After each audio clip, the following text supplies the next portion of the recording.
तो यार अभी तक तो आप सभी ने काइरोस कैरेक्टर को फ्री में ले लिया होगा और ज्यादातर बंदे यूज भी कर रहे हैं, बट उनमें से 90% बंदों को काइरोस का सही में एबिलिटी क्या है, वो करता क्या है, पता ही नहीं है। देखो काइरोस एक पैसिव स्किल कैरेक्टर है जिसका एबिलिटी बहुत ज्यादा सिंपल है एंड इसको यूज करने के लिए खास करके तुम्हें कुछ भी करना नहीं पड़ता है, ये अपने आप काम करता है एंड यही चीज इसका सबसे बड़ा फायदा भी है और नुकसान भी है। देखो आपने सुना होगा कि काइरोस का 2 एबिलिटी है जो कि है ही, बट ये 3 तरीके से आपको फायदा देता है जो कि हो सकता है आपको पता ही ना हो। काइरोस कैरेक्टर का सबसे पहला एबिलिटी है डिफेंस मोड। ये आपको के कैरेक्टर के जैसा ईपी देता है। ये हर 1 सेकंड में 2 ईपी करके आपका ईपी को फुल करता है। आपको कुछ भी नहीं करना है। अगर आपके पास ईपी नहीं होगा तो ये ऑटोमेटिक आपका ईपी को बढ़ाता रहता है जब तक आपका ईपी बिल्कुल फुल ना हो जाए। ये इसका पहला एबिलिटी है। अभी देखो इसका सेकंड एबिलिटी तभी शुरू होगा जब भी आपके पास फुल ईपी होगा एंड ये चीज आपको पता लग जाएगा तभी आप देखोगे आपका येलो कलर का ईपी बदल कर पर्पल कलर हो जाएगा, कुछ ऐसे। एंड ठीक उसी टाइम काइरोस आ जाएगा उसके ब्रेकर मोड पर एंड यहाँ पर ही असली बवाल शुरू होता है वीडियो। अभी देखो उसी टाइम के अंदर अगर आप किसी बंदे के ऊपर एक गोली चला देते हो जिसके पास वेस्ट है या फिर सील्ड है, सील्ड क्या है आगे बात करेंगे, तो अगर आप एक गोली चला देते हो तो यहाँ पर शुरू हो जाता है काइरोस का खतरनाक एबिलिटी। देखो अभी आपका टोटल ईपी में से हर सेकंड 5 ईपी कम होता रहेगा, बढ़ेगा नहीं, कम होगा। तब तक कम होगा जब तक आपका ईपी बिल्कुल खाली ना हो जाए। तो ये मान के चलो अगर आपके पास 200 ईपी है तो उसको खाली होने के लिए 40 सेकंड लगेगा एंड उसी 40 सेकंड के अंदर काइरोस क्या करेगा, एनिमी के वेस्ट के ऊपर बहुत ज्यादा डैमेज डालेगा। यहाँ पर बहुत ज्यादा का मतलब है 120% वेस्ट का मजबूती को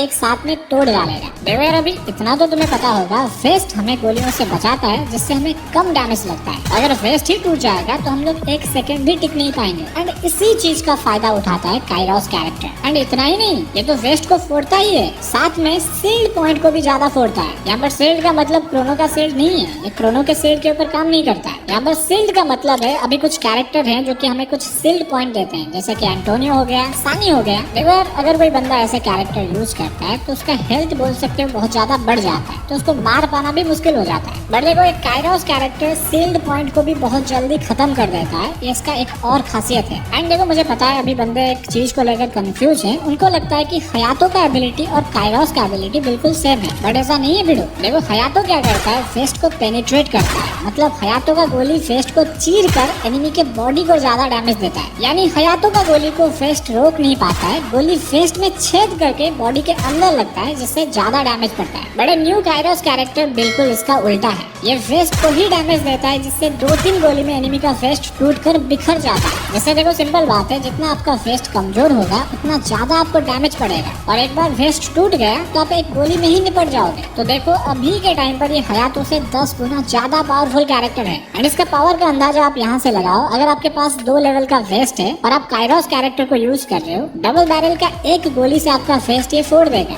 और दूसरी गोली से आप खत्म। सिर्फ 2 गोली ही लगेगा आपको मरने के लिए। और देखो सेम अगर आपके पास लेवल 3 का वेस्ट है तो 2 गोली से ही आपका वेस्ट फूट जाएगा और आपका सिर्फ 40 HP ही बचेगा। और देखो अगर वो 2 गोली में से रिकॉइल होकर एक छोटा सा 40 डैमेज का हेड भी लग गया ना तो 2 गोली में ही आप निपट जाओगे। एंड एक और बार देखो, अगर आपके पास लेवल 3 का वेस्ट है और सामने वाले बंदे के हाथ में MP40 है काइरोस के साथ, तो उस बंदे को सिर्फ 8 गोली ही लगेगा आपका फेस्ट को फोड़ने के लिए। अब यार आप भी सोचो MP40 से कितनी स्पीड से गोली निकलता है, 1-2 सेकंड में पूरी गोली ही खत्म हो जाता है। तो सोचो सामने वाले बंदे का क्या हाल होगा। तो देखो मेरे हिसाब से कैरेक्टर अभी के टाइम पर सबसे ज्यादा पावरफुल कैरेक्टर बन चुका है। हो सकता है देखो आने वाले अपडेट में इसका एबिलिटी को थोड़ा कम किया जाए, बट स्टिल अभी के टाइम पर ये one of the best character बन चुका है। तो अगर आपको जानना है काइरोस के साथ आपको कौन सी कैरेक्टर कॉम्बो रखना है जिससे इसका पावर और भी ज्यादा बढ़ जाएगा, तो देखो ये चीज आप कमेंट करके बता सकते हो कि आपको काइरोस का एक बेस्ट कैरेक्टर कॉम्बिनेशन चाहिए या फिर नहीं चाहिए। और अगर आप सभी बोलते हो तो नेक्स्ट वीडियो में इसी के ऊपर ही लाऊंगा। तब तक के लिए 2 वीडियो को देख सकते हो अगर आपको अपना गेम प्ले को इम्प्रूव करना है। मिलते हैं किसी और एक नए वीडियो में, तब तक के लिए।